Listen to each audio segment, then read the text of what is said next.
கடலுக்கு அடியில் இதுவரை பதிவு செய்யப்பட்டதிலேயே மிக அதிக சத்தத்தை எழுப்பிய விஷயம் எது தெரியுமா?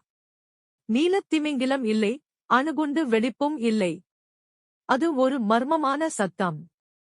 1997ஆம் ஆண்டு அமெரிக்காவின் ஏனோஏ நிறுவனம் கடலுக்கு அடியில் ஒரு விசித்திரமான சத்தத்தை பதிவு செய்தது.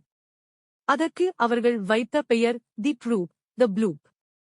இந்தச் சத்தம் சுமார் 5000 கிலோமீட்டர் தூரத்திற்கு அப்பால் இருந்த சென்சார்களிலும் பதிவானது. இவ்வளவு பலமான சத்தத்தை எழுப்ப வேண்டுமானால் அந்த உயிரினம் நீலத்திமிங்கிலத்தை விட பல மடங்கு பெரியதாக இருக்க வேண்டும். பல வருட ஆராய்ச்சிகளுக்குப் பிறகு இது அண்டார்டிகாவில் உள்ள பிரம்மாண்டமான பனிப்பாறைகள் உடைந்து கடலில் விழும்போது ஐஸ்குவேக் ஏற்படும் சத்தம் என்று விஞ்ஞானிகள் கூறினார்கள். ஆனால் அது உண்மையில் பனிப்பாறைதானா? அல்லது நாம் இன்னும் கண்டறியாத கடல் அசுரனா? உங்கள் சந்தேகத்தை கமெண்டில் சொல்லுங்கள்.